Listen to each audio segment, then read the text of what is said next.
ಎಲ್ಲವೂ ವ್ಯಾಪಾರ ರೀ. ಮನುಷ್ಯನ ಮತದಾರನ ಮನಸ್ಸಿನ ಆಳಕ್ಕೆ ಏನು ಹೇಳ್ತೀರಿ ಸಮೀಕ್ಷೆ?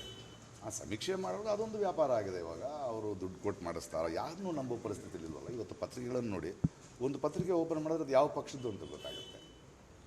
ಅಂದರೆ ಅಷ್ಟರ ಮಟ್ಟಿಗೆ ನಮ್ಮನ್ನು ಮಂಗ ಮಾಡಿದ್ದಾರೆ ಅವರು. ಹಾಗೆ ಮಂಗ ಆಗೋದ್ರಲ್ಲಿ ಇನ್ನು ಅರ್ಥ ಇಲ್ಲ. ಇಲ್ಲದಿದ್ದರೆ ದುಡಿ, ನೀವು ಸರಿಯಾದ ಪ್ರತಿನಿಧಿಯನ್ನು ಆರಿಸಿದ್ರೆ ಗೆಲ್ಲೋದು ನೀವು, ಆರಿಸಿದ್ರೆ ಸೋಲೋದು ನೀವು.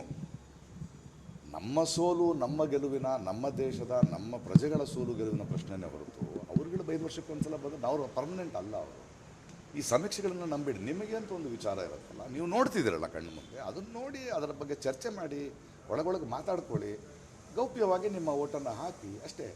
ಈಗ ಎಲೆಕ್ಷನ್ ಕ್ಯಾಂಪೇನಿಗೆ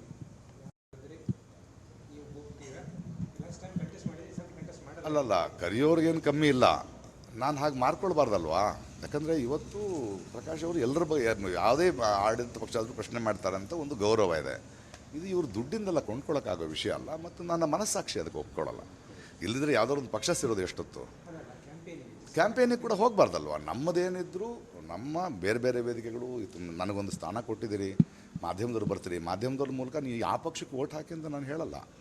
ಆಗೋದನ್ನು ಹೇಳ್ತಾ ಹೋಗ್ಬೇಕು ನಾವು. ನನಗೆ ಜನಬಲ, ಜನರ ಪಕ್ಷ ನಮ್ಮ ಹಾಗೇ ಇರಬೇಕು ನಾವು. ಯಾವ ಪಕ್ಷದವರಾದರೂ ನಮ್ಮನ್ನು ಉಪಯೋಗಿಸ್ಕೊಂಡು ಹೋಗ್ತಾರೆ. ನೀವು ಇರೋ ಎಲ್ಲ ದೊಡ್ಡ ದೊಡ್ಡ ಪಕ್ಷ ನೋಡಿ, ಇಲ್ಲಿರೋರೇ ಅಲ್ಲಿ, ಅಲ್ಲಿರೋರೇ ಇಲ್ಲಿ. ಇವನು ಬಿಲ್ಡಿಂಗ್ನಲ್ಲಿ ಅವ್ನು ಬಾರಿದೆ ಅಲ್ವಾ? ಅವನು ಕಲ್ಯಾಣ ಮಂಟಪದಲ್ಲಿ ಇವನು ಬ್ಯುಸಿ ಮಾಡ್ತಿದ್ದಾರೆ. ನಮಗೆ ಕಾಣಿಸ್ತಾ ಇದೆ ಇದೆಲ್ಲ. ಇವತ್ತು ರೇಡ್ ಮಾಡಿರ್ತಾರೆ ವಿರೋಧ ಪಕ್ಷದವ್ರನ್ನ, ನಾಳೆ ಬಂದ ತಕ್ಷಣ ಕ್ಲೀನು. ಅದು ಹೆಂಗಾಗುತ್ತೆ? ಮತ್ತು ಮೋದಿಯವ್ರನ್ನ ಮತ್ತು ಮಹಾಪ್ರಭುಗಳು ಅಂತ ಕರಿತೀನಿ, ಯಾಕಂದರೆ ಅವ್ರನ್ನ ಹೆಸರು ಕರೆದ್ರೆ ಬೇಜಾರಾಗ್ತಿದೆ ಅಂತ. ಅದಕ್ಕೆ ಮಹಾಪ್ರಭುಗಳು ಕೂಡ ಹೇಳಬೇಕು, ನಿಮ್ಮನ್ನು ಯಾಕೆ ಪ್ರಶ್ನೆ ಮಾಡ್ತಿದ್ದೀರಂತೆ, ನೀವು ಭ್ರಷ್ಟಾಚಾರ ಇಲ್ಲ, ನಾ ಖಾವುಂಗ, ನಾ ಖಾನೆ ದೂಂಗ, ನಾನು ಮೋಸ ಮಾಡಲ್ಲ ಅಂತ ಹೇಳಿದ್ರೆ, ಬಟ್ ನಿಮ್ಮಲ್ಲಿ ನಡೀತಿದೆಯಲ್ಲ ಅದಕ್ಕೆ ಉತ್ತರ ಕೊಡಿ. ನೀವು ಅವ್ರ ಥರ ಆದರೆ ಹೇಗೆ? ಆದಮೇಲೆ ನೀವು ಸರಿ ಇಲ್ಲ ಅಂತ ಅರ್ಥ ಅಲ್ವೇ? ನಮಗೇನಿದೆ, ನಮಗೇನು ಮಾವನ ಮಗನೇ ಸೊಸೆ ಕೊಟ್ಟವ್ರ, ನಮಗೆ ಹಂಗೇನು ಇಲ್ವಲ್ಲ. ನಮಗೆ ನಮ್ಮ ಕಷ್ಟಗಳನ್ನು, ನಮ್ಮ ಸಂಕಷ್ಟಗಳನ್ನು ಪರಿಹರಿಸಿದ್ರೆ ನಿಮ್ಮನ್ನು ನಾವು ಪ್ರಶ್ನೆ ಮಾಡ್ತೀವಿ. ಯಾರೂ ದೇವರಲ್ಲ ಇಲ್ಲಿ ಅಲ್ವಾ?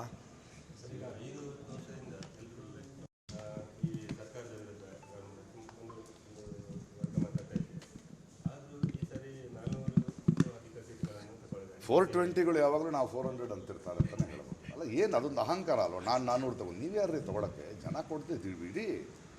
ಯಾಕೆ ಪ್ರಜಾಪ್ರಭುತ್ವ, ಯಾಕೆ ಗೌಪ್ಯವಾದ ಓಟು? ಜನರ ಮನಸ್ಸಿನಲ್ಲಿ ಏನಿದೆ ಅಂತ ತಿಳ್ಕೊಳ್ಳೋದಕ್ಕೆ. ಅದಕ್ಕೆ ಮುಂಚೆ 400 ಯಾರನ್ನ ಹೆದರಿಸ್ತಿದ್ದೀರಿ? ಹೀಗೆ ಬೆಂಗಾಲ್ನಲ್ಲಿ ಹೇಳಿದ್ರಿ ಆಯಿತಾ, ಹೀಗೆ ಕರ್ನಾಟಕದಲ್ಲಿ ಹೇಳಿದ್ರಿ ಆಯಿತಾ, ಹೀಗೆ ತಮಿಳ್ನಾಡಿನಲ್ಲಿ ಹೇಳಿದ್ರಿ ಆಯಿತಾ? ಆಗ್ತಾ ಇಲ್ಲ ಅಲ್ವಾ? ಅದು ಸುಮ್ಮನೆ ಒಂದು ಈ PR ಏಜೆನ್ಸಿಗಳಾಗ್ಬಿಟ್ಟಿದೆ. ಸುಮ್ಮನೆ ನಾನು ಹೇಳ್ತಿದ್ದೀವಿ, ನಾವು ಹಿಂಗೆ ಮಾಡ್ತಿದ್ದೀವಿ ಅಂದ್ರೆ ಏನು ಧೈರ್ಯ? 1,000 ಕೋಟಿ ಇದೆ ಅನ್ನೋ ಧೈರ್ಯನ? ಜನರನ್ನು ಕೊಂಡ್ಕೊಂಡ್ಬಿಡ್ತೀವಿ ಅನ್ನೋ ಧೈರ್ಯನ? ದೇಶ ಬಿಟ್ಟು ದೇವಸ್ಥಾನಗಳು ಕೂತ್ಕೊಂಡು ಧರ್ಮವನ್ನು ದುರುಪಯೋಗ ಪಡಿಸ್ಕೊಂಡು ಗೆದ್ದುಬಿಡ್ತೀವಿ ಅನ್ನೋ ದೇಹನ ಅಲ್ವೇ? ಅದನ್ನು ನಾವು ಅಹಂಕಾರವಾಗಿ ನೋಡಬೇಕು. ಅಂದರೆ ನಾನು ಇನ್ನೂ ಓಟೆ ಹಾಕಿಲ್ಲ, ಅದಕ್ಕೆ ಮುಂಚೆ ನೀನು ಹೆಂಗಪ್ಪ ಹೇಳ್ತೆ 400 ಅಂತ? ಅದು ಸುಮ್ಮನೆ ಒಂದು ಇಮೇಜ್ ಕ್ರಿಯೇಟ್ ಮಾಡಲಿಕ್ಕೆ ಹೊರತು ಆ ಥರ ಎಲ್ಲ ಆಗಲ್ಲ.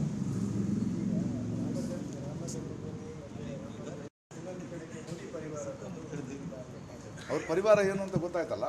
ಲಾಟ್ರಿ ಮಾಡೋ ಮಾರ್ಟಿನ್ ಪರಿವಾರ, ಅವ್ರು ಯಾವುದೋ ಒಂದು ಫಾರ್ಮಾ ಕಂಪ್ನಿ ಪರಿವಾರ, ಅದಾನಿ ಪರಿವಾರ, ರೇಪ್ ಮಾಡೋ ಬ್ರಿಜ್ ಭೂಷಣು ಅವ್ರದಲ್ಲೇ ಇದ್ದಾನೆ. ಅವ್ರನ್ನ ಇಳಿಸೋ ಜವಾಬ್ದಾರಿ ಇಲ್ಲ ಅವ್ರಿಗೆ. ಹೆಣ್ಣುಮಕ್ಕಳ ಬಗ್ಗೆ ಮಾತಾಡೋದಿಲ್ಲ ಮಣಿಪುರ ಬಗ್ಗೆ, ಆದರೆ ಮಹಿಳಾ ದಿನದಂದು $100 ಕಮ್ಮಿ ಮಾಡ್ತಾರಂತೆ. ಇದು ಒಳ್ಳೆ ಕಥೆ ಆಯ್ತಲ್ರಿ?